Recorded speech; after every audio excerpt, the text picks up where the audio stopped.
If you've heard about Moringa but you're confused about what's real and what's hype, this video is for you.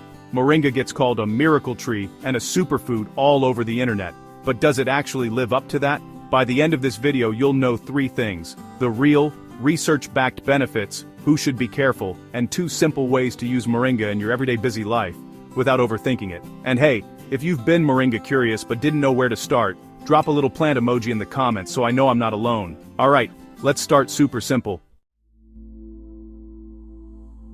Moringa oleifera is a fast-growing tree that's been used for food and traditional medicine in India and parts of Asia and Africa for a very long time.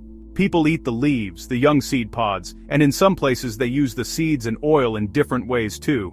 Here in the US, you'll usually see it in 3 main forms: as a green powder, as dried leaves for tea, or in capsules, and that's what we're going to focus on today, because that's what most of us actually have access to. You don't need to memorize any complicated science words to benefit from Moringa. Think of it as a very nutrient-dense, leafy green. In a convenient form you can scoop, sip, or sprinkle. So, what does Moringa actually do? I'm going to stick to what has at least some human research behind it, and skip the wild promises. First, Moringa is nutrient-dense. The leaves are rich in vitamin A, vitamin C, some iron and calcium, and even a bit of plant protein. A tablespoon of good quality Moringa powder can give you a nice nutrient top-up, especially if you're eating mostly plant-based, or you struggle to fit in enough greens on busy days. But it's a booster, not a replacement for fruits and veggies. You still need those whole foods on your plate. Second, Moringa provides antioxidants. These are compounds that help your body deal with everyday oxidative stress, things like pollution, stress, and normal metabolism.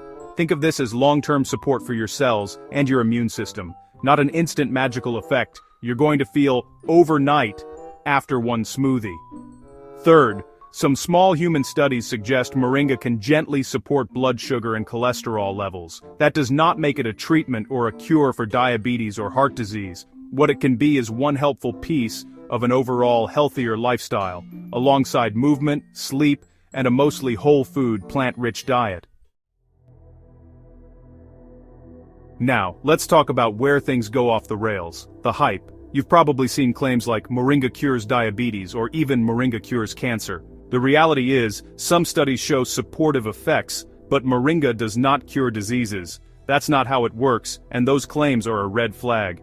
Another myth is that you can just replace all your vegetables or all your supplements with Moringa powder.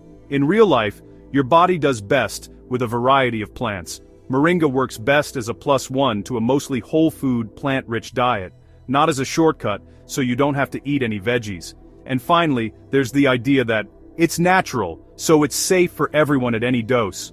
Natural does not automatically mean risk-free, especially when you concentrate a plant into powders and capsules. Before we jump into how to actually use it, I want to quickly share who needs to be extra cautious. If you're taking blood sugar medications or blood thinners, Moringa might interact with those. If you're pregnant, breastfeeding, or trying to conceive, definitely talk to your healthcare provider first before adding Moringa in supplement form. And if you have any chronic medical condition at all, it is always a good idea to check in with your doctor or pharmacist before you add concentrated herbs or supplements. I'm not your doctor. This is general education only. For most generally healthy adults, small amounts of Moringa leaf or powder are usually well tolerated. But if you're unsure, get that quick professional opinion. Alright, let's make this practical and very doable. First easy option, a morning boost.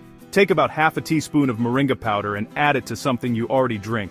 That might be your usual smoothie, a mug of warm lemon water, or an herbal tea. Moringa has an earthy, slightly bitter taste, so start small. You can always work up to a full teaspoon if you like it, and your body tolerates it well. If you can stir, you can do this. Second option, treat it like a leafy green shortcut. If you have fresh or dried Moringa leaves, toss a small handful into soups, stews, or stir-fries in the last few minutes of cooking, just like you would with spinach. If you only have the powder, you can sprinkle a pinch over grain bowls, salads, or even stir it into things like hummus or dips you already make. No special Moringa recipe required, you're just upgrading the meals you already cook and enjoy.